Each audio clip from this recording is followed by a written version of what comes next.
और जो हमारी मिनिमम कंपोजिट स्लीपर इंडेक्स की वैल्यूज हैं डिफरेंट टाइप्स ऑफ स्लीपर्स के लिए, जो हमारा IS 10394 कोड ने रिकमेंड की है, वो कुछ इस तरह से हैं। जो ऑर्डिनरी ट्रैक स्लीपर्स है उसके लिए सबसे कम रिक्वायरमेंट है, this is the minimum requirement 48। इसमें जो डायमेंशन है इसकी, ये यूनिटलेस है, it is not having any dimensions.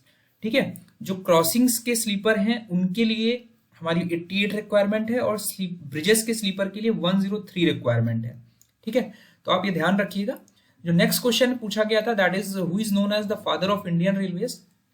तो लॉर्ड डलहौजी को हम फादर ऑफ इंडियन रेलवेज बोलते हैं, बिकॉज जिस पीरियड में ये गवर्नर जनरल था इंडिया का 1848 से 1856, ही वॉज द पर्सन जिसने ब्रिटिश गवर्नमेंट को कन्विंस किया कि रेलवेज को इंडिया में लाया जाए, because it was the origin of British government. So उन्होंने ब्रिटिश गवर्नमेंट को कन्विंस करके रेलवेज को इंट्रोड्यूस कराया इंडिया में। ठीक है, और 1848 से 1856 के बीच में जो पहली रेलवे लाइन 1853 में इन्हीं के पीरियड में रन हुई, और जो कंस्ट्रक्शन था इस लाइन का वो भी इन्हीं के पीरियड में स्टार्ट हुआ था। बॉम्बे से थाने की जो हमारी लाइन है, great Indian peninsular railway company थी, उसने स्टार्ट किया। ठीक है, 31 अक्टूबर 1850, और 1853 में पहली रेलवे लाइन बॉम्बे से थाना was made operational for passenger traffic. ठीक है, which was having a distance of 34 kilometre, जिसको हम 21 माइल्स भी बोलते हैं। इस वजह से इनको फादर ऑफ इंडियन रेलवेज भी कहा जाता है। उसका नेक्स्ट क्वेश्चन है कि हमारा फर्स्ट ट्रेन जो स्टार्ट हुआ इंडिया से पाकिस्तान का, वो कब स्टार्ट हुआ। तो बेसिकली जो हमारी ट्रेन चलती है इंडिया से पाकिस्तान के बीच में, दैट इज समझौता एक्सप्रेस, जो बाई वीकली ट्रेन है, दिल्ली एंड अटारी इंडिया में रन करती है, एंड अटारी से लाहौर इन पाकिस्तान रन करती है। एंड दिस इज बेसिकली समझौता means an agreement between the two nations. ठीक है, तो जो पहली ट्रेन चलाई गई थी, the train was started on 22 July 1976 following the Shimla agreement. Shimla agreement के बाद ये ट्रेन पहली बार चलाई गई थी, और डिस्टेंस हमारी 2000 में फिर से रिवाइज की गई थी इंडियन रेलवेज और पाकिस्तान रेलवेज की जो एग्रीमेंट में डिसाइड हुआ था। और जो लास्ट सर्विस है इस ट्रेन की, that was done on August 2019, अगस्त 2019 में लास्ट बार चलाई गई थी। पर अब इसमें से कोई भी ऑप्शन मैच नहीं करता है, मेरे अकॉर्डिंग इसमें नो ऑप्शन इज करेक्ट। ठीक है, तो first train was operational, started कब हुई थी, दैट इज 1976। ठीक है, तो इस ट्रेन स्टार्ट करने की बात कर रहा है। उसके बाद फर्स्ट पैसेंजर ट्रेन जो रन की गई थी बोरी बंदर, जो कि बॉम्बे है, वहां से चलाई गई थी, जो मुंबई में अब आता है, और डेस्टिनेशन थाने किलोमीटर 34 किलोमीटर। तो आपको टाइम भी याद रखना है, 3:35 PM पे स्टार्ट हुई थी ये ट्रेन, 16 अप्रैल था, 1853 ईयर था, 3:35 PM यानी शाम के टाइम बोरी बंदर, जो कि बॉम्बे में अभी मुंबई में है, और थाने तक ये ट्रेन गई थी 21 माइल्स 34 किलोमीटर। तो ऑप्शन बी हमारा करेक्ट आंसर होगा। उसका नेक्स्ट क्वेश्चन है कि which of the following devices is used to transfer the wagons या लोकोमोटिव्स। वैगन्स बेसिकली जो हमारे मालगाड़ी के डिब्बे होते हैं, गुड्स ट्रेन के जो डिब्बे होते हैं, उनको हम वैगन्स बोलते हैं। ठीक है, या लोकोमोटिव्स हमारे इंजन को बोलते हैं, चाहे वो पैसेंजर ट्रेन का हो चाहे मालगाड़ी का हो, चाहे irrespective of type of passenger train, type of goods train, from parallel tracks without any necessity of shunting. ठीक है, बिना शंटिंग के एक ट्रैक से दूसरे ट्रैक में जाने के लिए हम कौन सी डिवाइस का यूज करते हैं। तो करेक्ट आंसर जो है वो ट्रैवर्सर है। ट्रैवर्सर के बारे में कुछ बेसिक डिटेल्स देख लेते हैं। यहां पर कुछ इस तरह का अरेंजमेंट होता है, एक प्लेटफॉर्म होता है, ठीक है, जिसपे बेसिकली हमारा ट्रैक रहेगा, और दैट ट्रैक विल बी, जो प्लेटफॉर्म है that is mounted on rollers. यहाँ पे अंदर साइड इसके नीचे जो रेड का पोर्शन है उसके अंदर रोलर्स लगे हैं। ठीक है, और ये हमारा ट्रेवर्सिंग कर रहा है लेफ्ट राइट। ठीक है, तो मल्टीपल ट्रैक्स हैं, हम क्रॉस सेक्शन में देख रहे हैं। तो एक ट्रैक ये हो गया, एक ट्रैक इधर है, यहाँ पे है, और एक ट्रैक सपोज आगे है। अब मान लो कोई आपका ट्रेन आई, ठीक है, यहाँ पे स्टॉप हो गई, यहाँ पे आपका लोकोमोटिव खड़ा हो गया। अब इस लोकोमोटिव को आपको इस ट्रैक पे ले जाना है, लिटरली शिफ्ट करना है।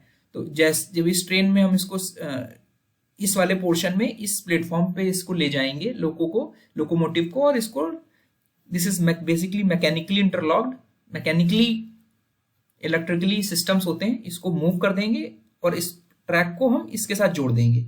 ठीक है, तो ये वाला जो ट्रैक है वो ऐसे जुड़ जाएगा, और देन यहाँ पे हमारे फिश प्लेटेड ज्वाइंट्स होते हैं, ये वाले ज्वाइंट्स हैं, वही सिमिलर ज्वाइंट्स यहाँ पर बन जाएंगे। तो ये अरेंजमेंट पूरा यहाँ से यहाँ तक खिसक के चला जाएगा। तो इस डिवाइस को बोलते हैं ट्रैवर्सर। ठीक है, यहाँ पे कुछ अगर इसका क्रॉस सेक्शन काटोगे तो कुछ इस तरह का है। पैरेलल ट्रैक्स हैं, ट्रैक 1, ट्रैक 2, ट्रैक 3।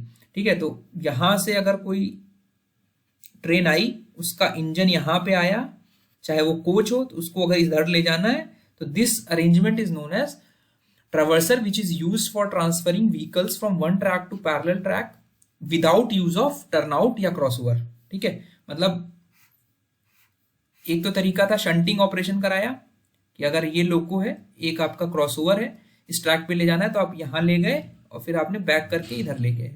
यहां पे आपने क्या किया, सिंपली लेटरली शिफ्ट कर दिया, यहां पे क्रॉसओवर की आपको जरूरत नहीं थी।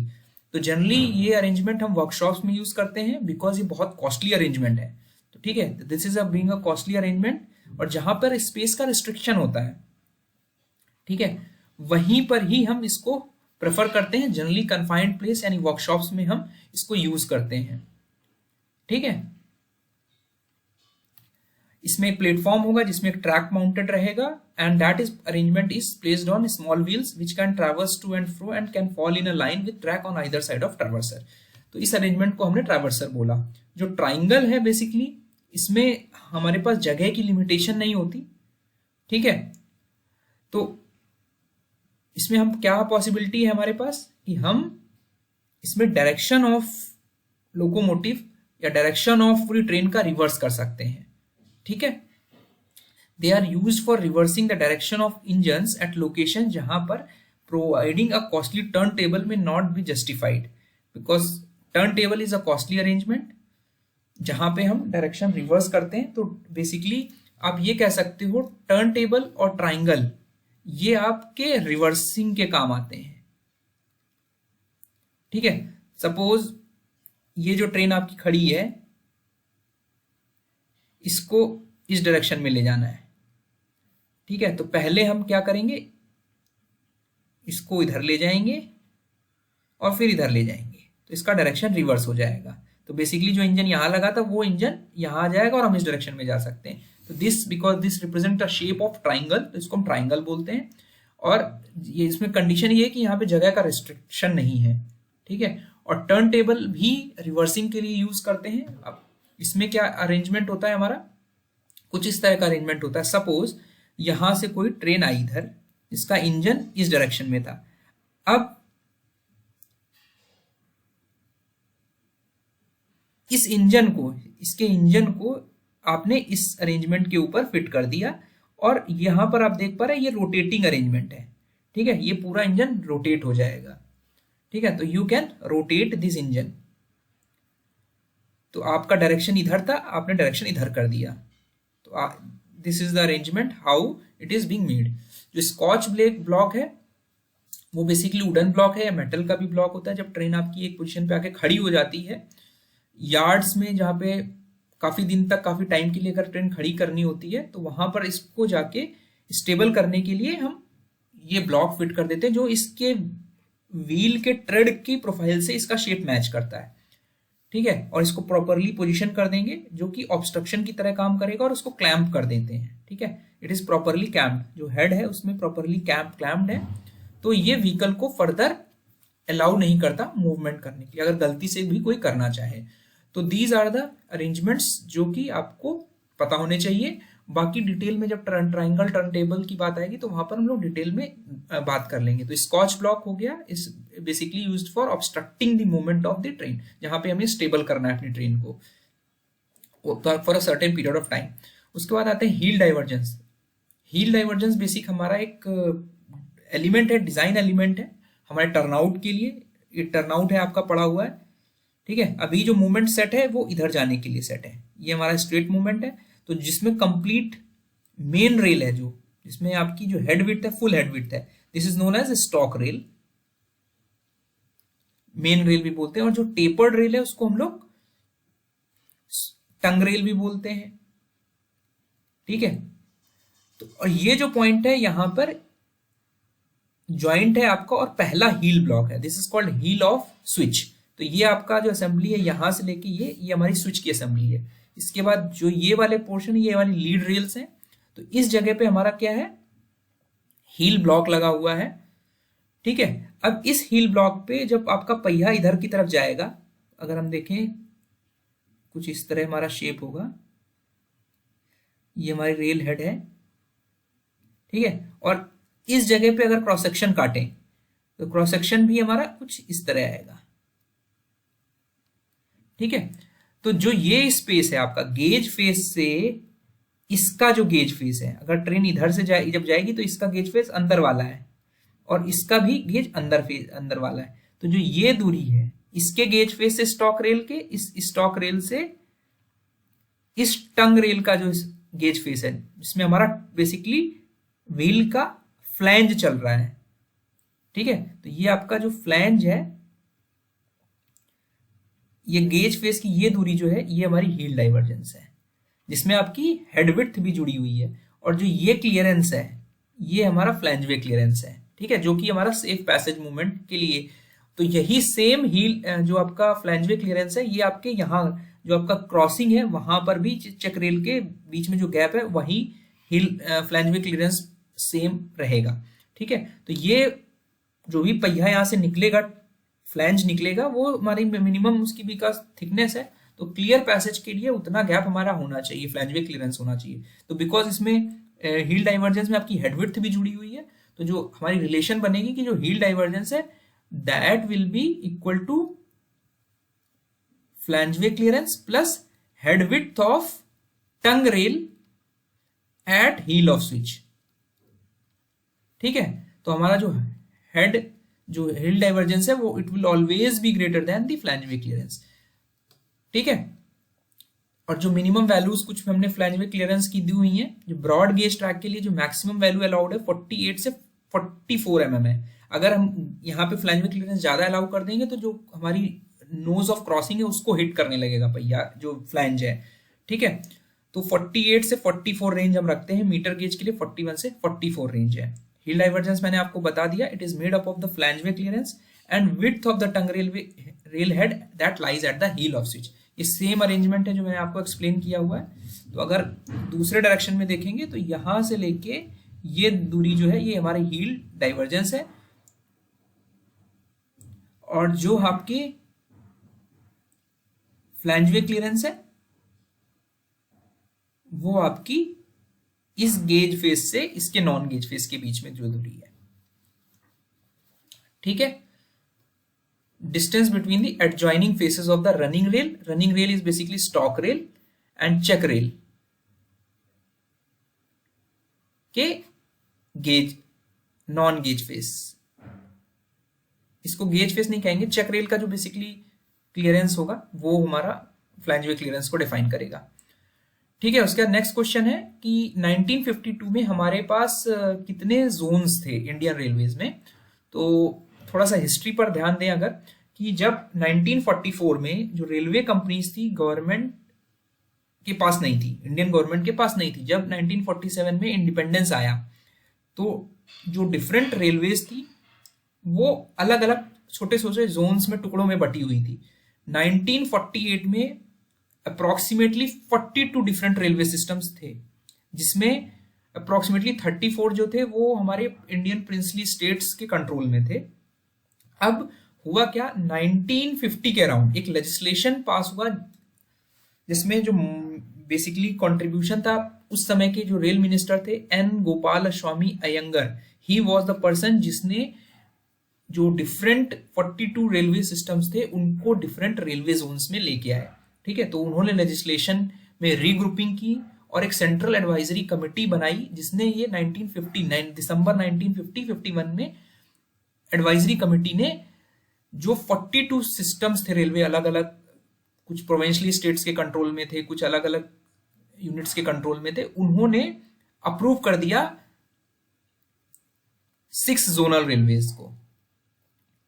तो हमारी 6 जोनल रेलवेज जो थी वो अप्रूव हो गई। तो 1950-51 में हमारी 6 जोनल रेलवेज अप्रूव हुई, और जो पहला हमारा फॉर्मेशन हुआ वो हुआ सदर्न रेलवे का। ठीक है, और के रामानुजम हमारे फर्स्ट जनरल मैनेजर बनाए गए सदर्न रेलवे के। ठीक है, अब थोड़ी सी हिस्ट्री पर ध्यान दें कि 1950-51 में हमारा लेजिस्लेशन पास हुआ सेंट्रल गवर्नमेंट का इंडिपेंडेंट रेलवे सिस्टम को टेक ओवर करने का।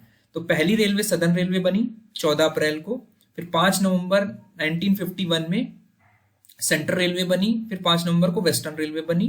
तो फिर 1952 में 14 अप्रैल को नॉर्दर्न रेलवे बनी, फिर ईस्टर्न रेलवे बनी, फिर एनईआर बनी। यानी 14 अप्रैल को फर्दर 3 रेलवेज बांटी गई 1950। तो इनिशियली हमारी 1950 से प्रोसेस स्टार्ट हुआ। अप्रूव हमने 6 के लिए 1951-50 में जो लेजिस्लेशन पास हुआ था एन गोपाल स्वामी अय्यर का, उन्होंने अप्रूव कर दिया 6 जोनल रेलवेज बनेंगी। फिर over a period of time 2 साल लगे, 1952 तक टोटल 6 रेलवे जोन्स हो गए।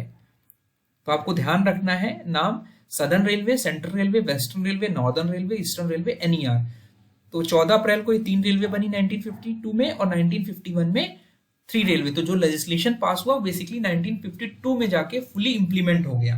ठीक है, 1952 के बाद 1955 में हम 1 अगस्त को साउथ ईस्टर्न रेलवे बना, 1958 में नेनेफार बना, और 1966 में एससीआर बना। तो 3 और रेलवेज क्रिएट हो गई। ठीक है, 3 जोनल रेलवेज और क्रिएट हो गई। तो 1952 में आपके पास 6 रेलवेज थी, 1955 में आपकी 7 रेलवेज हो गई, 1958 में आपकी 8 रेलवेज हो गई, और 1966 में 9 रेलवेज हो गई। ठीक है, अब ये 1966 से लेके कई डिकेड्स तक 2003 तक ये 9 जोन्स ही एग्जिस्ट कर रहे थे। ठीक है, 4 डिकेड्स तक। फिर 2002-03 में +7 और जोन्स बढ़ाए गए।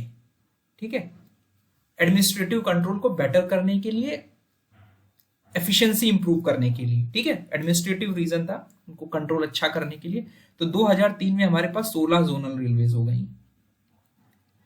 ठीक है, तो ध्यान रखेंगे आप 2003 में 16 जोनल रेलवेज हो गई, और 2016 के बाद 2006 के 3 के बाद 2010 में कोलकाता मेट्रो को भी जोनल रेलवे का दर्जा दिया गया। तो 17th zonal railway Kolkata metro बनी 2010 में। कोंकण रेलवे को एडमिनिस्ट्रेटिव स्टेटस है इंडियन रेलवेज का, but it is not considered as a zone from operational purpose. तो Konkan railway is not a zonal railway, ध्यान रखना है।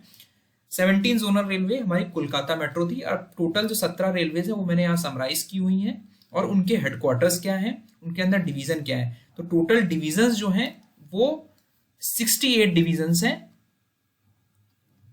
और 17 रेलवेज हैं इंक्लूडिंग कोलकाता मेट्रो। तो ध्यान रखना है 17 railway zone, 68 division. Central railway Mumbai headquarter है, और इसके अंदर 5 जोनल रेलवेज हैं। तो इसी तरह आप इसको ध्यान रखेंगे, एटलीस्ट आपको हेडक्वार्टर पता होना चाहिए और रेलवे जोन्स पता होने चाहिए, बिकॉज ये आपके सिलेबस में भी है, हिस्ट्री ऑफ इंडियन रेलवेज। तो ये कुछ हिस्ट्री थी। I hope it will be helpful for your preparation. The series will be continued. Thank you and all the best.